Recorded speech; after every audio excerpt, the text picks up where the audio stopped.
বিসমিল্লাহির রহমানির রহিম। তোরসগুলা তেলাপিয়া মাছের সরসরি করছে না, আর হলো ডাল। আল্লাহ রিজিকে যেটুকু রাখছে শুরু করি।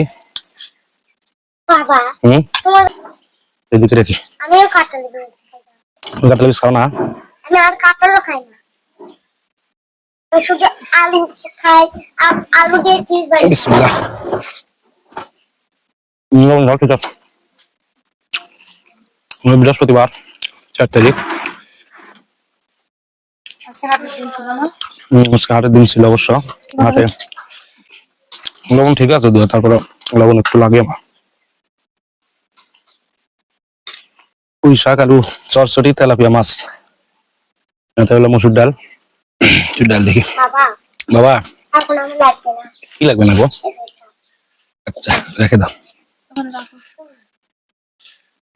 তুমি কথা বলবো না সেটা আমি শুনি। হুম, ডাল দানাটা ভালো আছে। আসলে নিজের বাড়ির খাবার তো সবই ভালোই লাগে।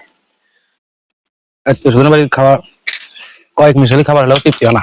নিজের বাড়ি এক আইটেমই যেন তৃপ্তি হয়, ওর আল্লাহর ইচ্ছা। নিজের বাড়ির দেখা ঘুম ভালো হয়, শোয়ার বিছানা ভালো না হলেও মনে হয় শুয়ে শান্তি। আর হাটে যাওয়া দরকার ছিল, ইতিহাস কিনা লাগবে। বেলা যাওয়ার নামাজ আজান পার হয়ে গেছে। আকাশের অবস্থা তো ভালো না, বাজার আজকে যাওয়া যায় না তো। গ্রামের থেকে কারো হাঁস পাওয়া গেল কিনা। আকাশের যে পরিস্থিতি, এক সপ্তাহ পার হয় একই পরিস্থিতি। ওই দিক দিয়ে নদী, আমাদের নদী ভরাট হয়ে পানিতে বন্যার ভাব আসতেছে। বন্যা হলে অবশ্য এইগুলোতে পানি আসে, এখানে বসে মাছ ধরা দেবি। বন্যা অনেকদিন হয় না, যেভাবে বৃষ্টি চলতেছে ওই যে নদী ভরা দেখা যাচ্ছে। তাহলে বন্যা হতেও পারে এভাবে চলতে থাকলে। অনেকদিন বন্যা হয় না, আগে ছোটবেলায় বন্যা হতো, এই বৃষ্টি শুরু হয়ে গেছে। চলতেছে অনর্গল বৃষ্টি। বাজার ঘাট কি করবে, খাওয়া দাওয়া কি করবে, আমাদের রাস্তার যে পরিস্থিতি, যাওয়ারও তো উপক্রম নাই বাজার ঠিকঠাক। কি বাজার করি মানুষ? বৃষ্টি পড়িস গায়ে পড়িস না। যার পেটে ক্ষুধা আছে তারা খাবারের মর্মটা বুঝবি। পেটে ক্ষুধা নাই যার ঘরে, তারা মনে করবে যে খাবারটা সাধারণ খাবার। খাবার সাধারণ হলেও অসাধারণ টেস্ট।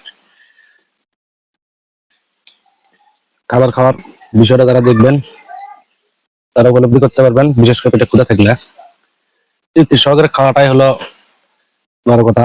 আল্লাহ রিজিকে যেটুকু রাখে সেটুকুই তৃপ্তি সহকারে খেতে হবে। অনেক কিছু আয়োজন করলে তো তৃপ্তি হবে, খেয়ে এমন না। বেশি আয়োজনে খাবার খেয়ে দেওয়া পেটে গিয়ে সবাই নানান ধরনের সমস্যা হবে, আরো অসুস্থতায় ভুগবেন।